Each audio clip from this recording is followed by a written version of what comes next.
Hey, hello guys. This is Coach Hemi here, and today I'm going to be interviewing Julian Cowan Hill.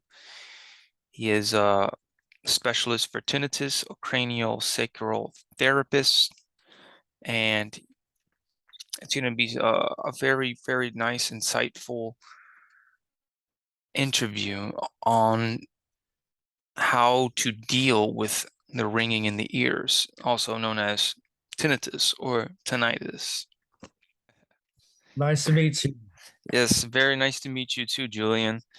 Yeah, I just wanted to start off by saying, I, s- I first saw your videos because I developed the tinnitus about was at the end of 2019, and Mhm. I had no idea what it was. It was keeping me up, and I was like, man, I gotta find somebody or something. But a lot of it was doom and gloom out there on YouTube. Mhm. And so I just kept searching, and then I fell into I've seen a couple of people. I think there was a lady that was talking about neuroplasticity and the rewiring of the brain, and then I saw your So, videos. Yeah. Yeah, so I was like, wow. And then I just remember because I started building this channel, and what I do here is I try to collect uh, information that can help people with their health. Mhm. And I just try to bring it into this one hub sphere so Mhm. that they can just come in and they're like, oh wow, and like there's an actual answer, or there's a remedy for this, or there's hope out there. Mhm. Yeah. So yeah, Julian, I want to start off this by asking you if you can just introduce yourself to the Uh, viewers. sure. Well, my name is Julian Cowan Hill. I'm a cranial sacral therapist and a psychotherapist and a tinnitus consultant based in London. My journey started when I was 16, when I first developed tinnitus, and I was at school, and I had no idea what it was. And I went to see a doctor, and he said, "Don't worry about it; it'll probably go away." Um, but it didn't. And by the time I was in my 30s, it was pretty bad. And I had it for about 20 years. And the last 4 years, it was deafening. I mean, really, really unbearably loud. I couldn't sleep and I couldn't work properly. I couldn't hear the phone ring. Um, and I went to see an ENT specialist, and he said, "There's nothing you can do about it. Just learn to live with it. And by the way, you're deaf. Have some hearing aids." And just packed me away after uh, probably 5 minutes. And it was a really, really difficult period of time in my life. Unfortunately, I came across cranial sacral therapy because a family friend said, "Have you heard of cranial work? Why don't you go and try some? It's very, very relaxing, and it may well help." And so I looked it up and I found somebody, and I went along and had an incredibly powerful and positive response to it. It was kind of life-changing. Yeah. I noticed that too. I looked up the craniosacral therapy, and I did see some of your videos explaining it, and I saw that it was pretty much to take away the focus from the sound or the ring, Mhm. to stimulate, like for instance, stimulate body sensation, Mhm. so that you could just steer away from that focus. Mm. I mean, one of the main things that cranial work does is it helps your nervous system settle, and it brings people out of fight or flight, this powerful survival response. It's like danger, danger, when the heart starts racing and body tenses up, and the senses go bananas. And tinnitus is when your ears are really listening out for danger so acutely that you end up hearing the buzz of your own brain, and you detect the pulse inside the head. you're detecting noises that normally get filtered out because you become hypersensitive. Um, and so any calming, relaxing body practice can be very helpful. And the wonderful thing about cranial work is that it's very, very gentle. It's a really light contact around the head, base of spine as well. And it can help you to settle and drop deeply into a place of stillness.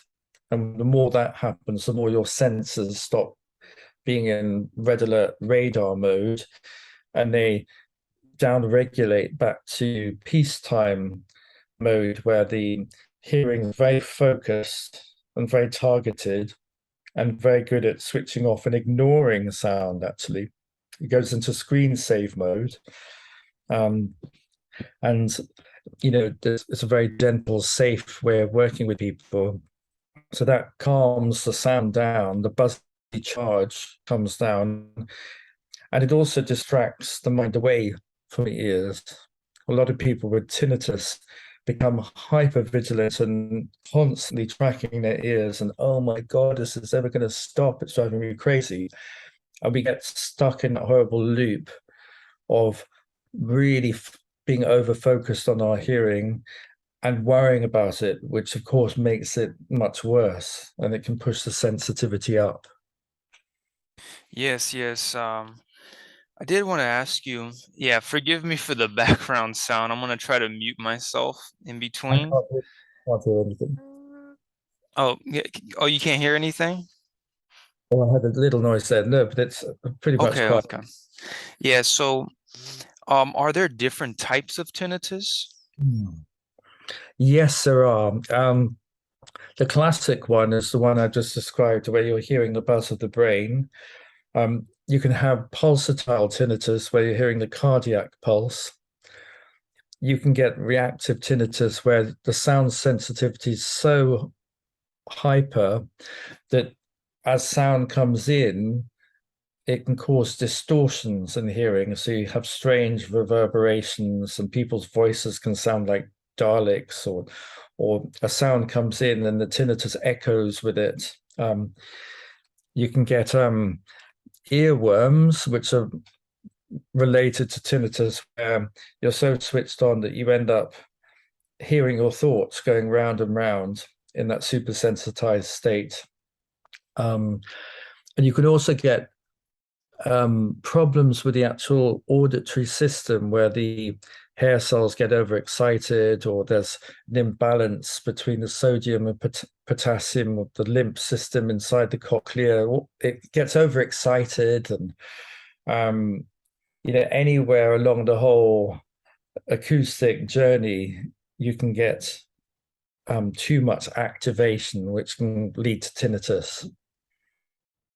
Oh wow, yeah, that's very interesting. I I suspect the cochlear the hair cells to be damaged because the last thing I recall was listening to music in those like earbuds, and it was over the little Mhm. threshold that they tell you not to, but it just like it Mm. hit me like a wall. Like I started to like the next day I started to just like have like this sensation or this like this buzzing, and I'm like I'm just trying to get to sleep and I didn't know what that was, and it was just driving me nuts. Yeah, so I think that was my experience with that, but it hit me like a wall though And when the that earbuds, happened. we have to be so careful. I mean, they're amazing. You can get an incredible quality of sound, but it's very intense. And we're not designed to listen to loud stuff. I mean, the loudest stuff that we've evolved to deal with is a thunderstorm or our own voice yelling, or maybe a lion roaring. And it only happens for a few seconds. So we can damage our hearing really easily, going to loud clubs and things. And if you play sound too loudly, it literally can smash the hair cells and cause deafness, which is just terrible. I'm amazed there aren't health warnings on cinemas and clubs, and um, I'm amazed it's not illegal to go over 110 decibels, and they often do because it secretes adrenaline, gives you a rush, and that's big bucks. It's people like that thrill, but we have to look after our hearing. It's just not worth um, damaging your ears and becoming deaf and losing all the high fidelity quality in sound. Um, I damaged my right ear in the Notting Hill Carnival in London. I walked in front of a loudspeaker and I got tinnitus overnight from that. Tinnitus often fills in the gaps when you lose hearing. And I managed to get rid of my tinnitus after 2 months of quite hard work. But the deafness I've still got. And if only I'd put my fingers in my ears or hadn't walked down that noisy street.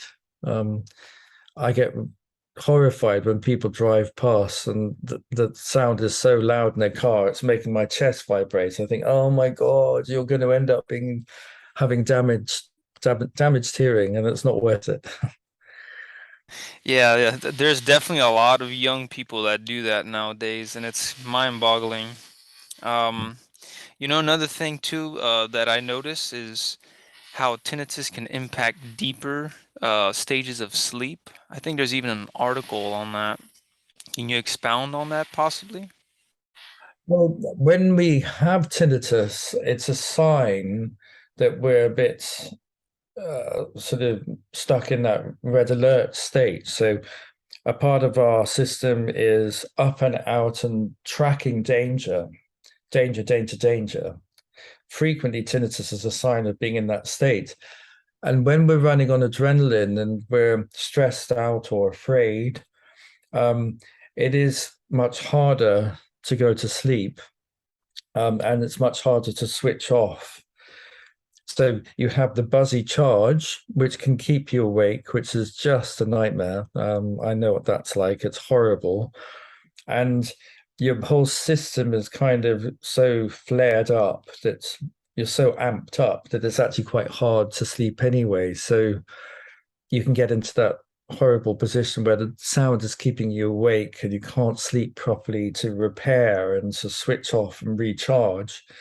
Then that's where therapists come in because they can help break that stress cycle and take you deeper into stillness and calmness again and help the ringing calm down. And what I teach people I work with, I've got an app called Quieten, and that one of the main messages I put across time and time again is to think of tinnitus as a healthometer. It's actually your own nervous system giving you feedback saying time to switch off, settle, shift the focus, learn to self-soothe with body-based practices, simple things like yawning, which open the tubes and get the auditory muscles to purr. It's like a natural way of releasing the ear, nose, and throat system. Okay. Doing these practices to self-soothe and settle and getting therapies to help your nervous system feel safe again really helps the sound come down. So it is like a healthometer, and it can guide you back to a really good sense of well-being and health if you let it. That's very, very interesting indeed. Yeah, I notice when I do diaphragmatic breathing, um, and even how do you say? I'm not sure what they call it, but like there's certain areas when you're stressed out, and then you kind of like acupuncture or like you pretty much go on those spots, Mhm. and you can sometimes feel little spots that are sore Mm. compared to other areas, and then some days it's not even there because of the stress is not there or whatever. Yeah, I noticed that like when I'm calm, when I'm very, very calm, sleep comes like, like the ringing will still be there. It sounds like a CRT TV, Mhm. the little static white noise in the background, but and I find myself having to turn on the fans to try to well, that's what I did mainly to Mm. kind of mask. Well, ocean waves. a really Yeah. good thing to do is to listen to things that you enjoy listening to, things that are calming or things that are interesting, things that take your mind off tinnitus. Um, so, listening to the radio or listening to the music or talking to a good friend and catching up, that'll help focus your hearing. Rather than that scattered red alert hearing, it really helps it become very clear focused again, which is brilliantly useful. And when also the body work, if you can find those trigger points, those sore tender bits and massage those, finger pressure, shiatsu, acupuncture, or body work, you go in and you free up all these tense places in the body. And it just helps everything open up and feels so much more comfortable. The more you get the body to relax and feel comfortable, the more you can rest in this more comfortable home. And instead of it being in fight or flight, get me out of here, or freeze, you can oh, just slump and settle and sleep well and feel at ease in yourself. And then the alarm bells stop ringing. They quieten right down. There's a direct correlation. Yeah, wow, that's yeah, very powerful. I'll tell you this. I did look at the Quieten app, and I saw yeah, it seems that that's going to be like the hub, that area where you upload new information or new videos. I seen that there was a Q&A coming up, an interactive Q&A. Yeah, because I do have the app too. Um, yeah, Yeah, so I have question and answer sessions once every 2 weeks. So people who subscribe to the app, they can read and learn all about it and practice different techniques. It's a very practical app with lots of practices you can do to help. And then in the question and answer sessions, you can just bring loads of questions along and get more direct support and help. So when you open the app, you can see there's a question and answer panel, normally with the time and date.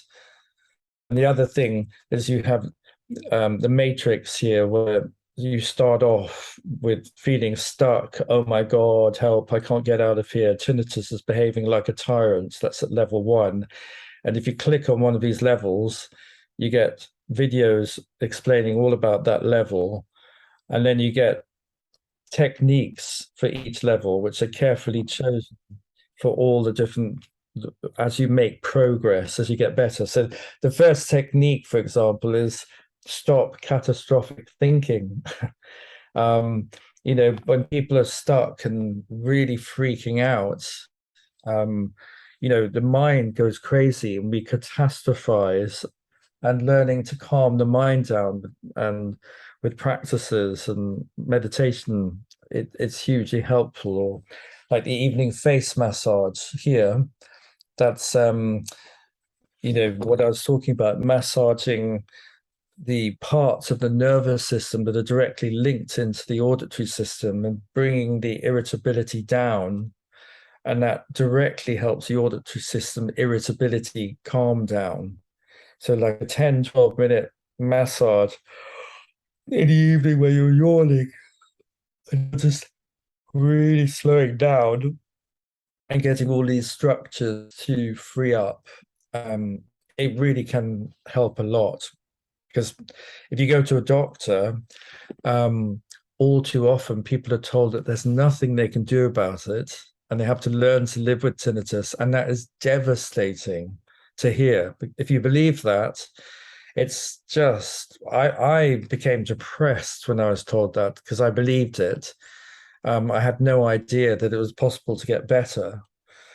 Well, I just wish health practitioners would tell people that tinnitus is linked into the fight or flight response, and learning to take the mind off the ringing, to shift your focus away from your ears, and to learn to center and really settle yourself.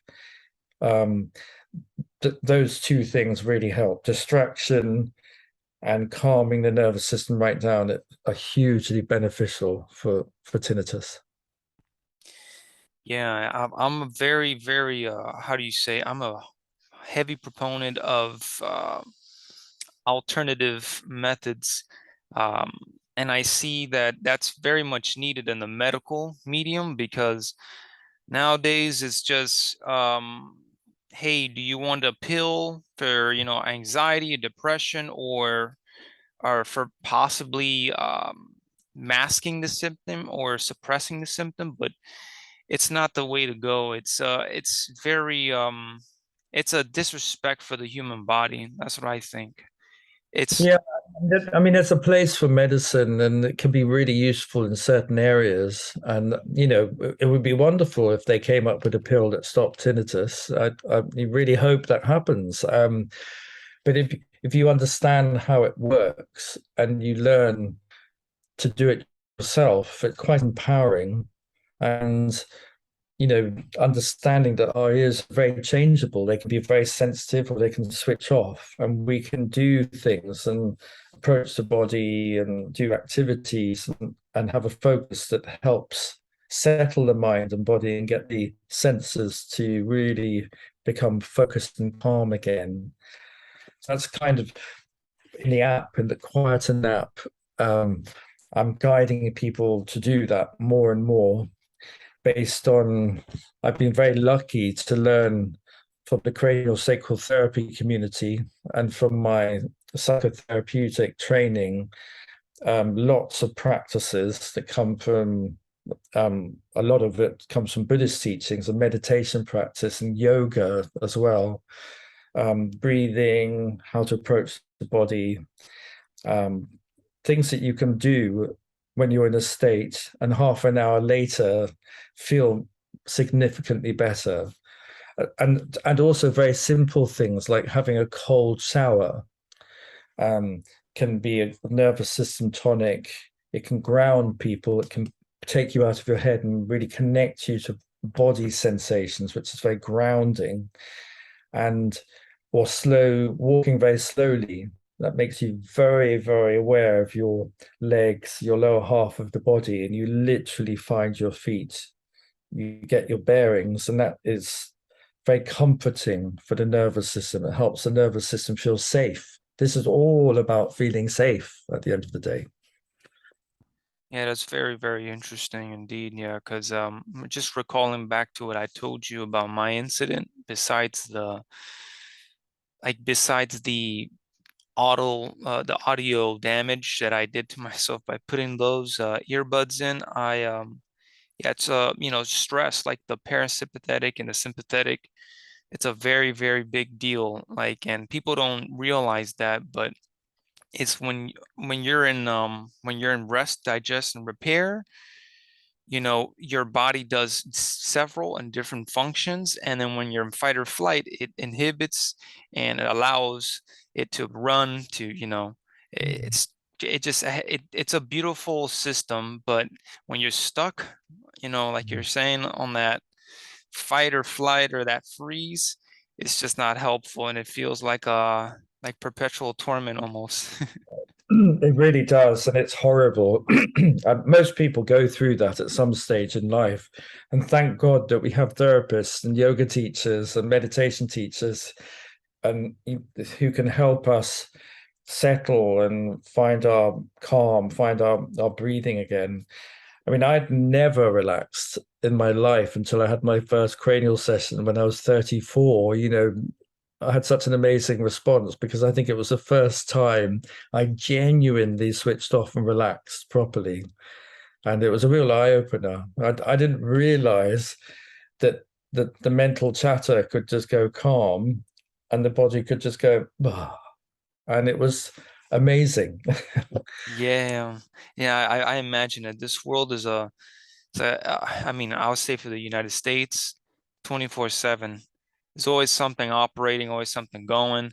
Um, I was even looking into EMFs as well as a possible, the Wi-Fi, the stuff around you, the electronics, the wall plugs. Yeah, there's a lot of stuff that we don't see that could also be, affecting us. And that's what I'm going to be looking forward to Yeah, uncovering. and I find people who have been traumatized, and they become ultra sensitive. They pick up and react to these things much more. And so with therapy and with settling, you become much more settled and grounded, and you can just kind of hang out in the body and become aware of stillness, and you become more robust. So these EMF signals don't affect you so much. I mean, these days I'm just so much more solid and grounded than I was 20, 30 years ago. I feel much, much stronger. And you know, all these practices can help us find our feet and become calm and clear and focused and more robust. Yes, yes, that's really some insightful information, Julian, you're sharing. Well, that's all I have for you for now. It's been a pleasure. I um I hope you the best, and I will be checking out your app more because I do want to master and progress to the point where that's no longer a real bother. Oh, I hope it helps you. You can find it just quieten.com. You'll if you look it up in the app store, you can easily get it. Right. All right, yes. Well, it's been a pleasure, Julian. I'm not gonna take up any more of your time. I know you're busy, Well, so an absolute pleasure meeting you, and I applaud, excuse me, I applaud your intention to bring information together to help others. That sounds really great. Hope- yeah. It's so much to filter out. Like there's so much stuff on YouTube, and it's just yeah, it takes time. A lot of people don't have the time to go ahead and pull this information and pull that information out, find what is true, what works, or not even that, like what works for them, you know. Great. Well, good for you. I really hope your channel prospers and helps lots of people. All right, yes, yes. Thank you very much. All right. Have a good day. And just let me know if how it goes, and Yes, yes, I will. need And any if more information, get in touch anytime. yes, all right. Well, thank you. Thank you very much. All right. I'll stay in touch. Take care. Thank you. Bye bye. Bye.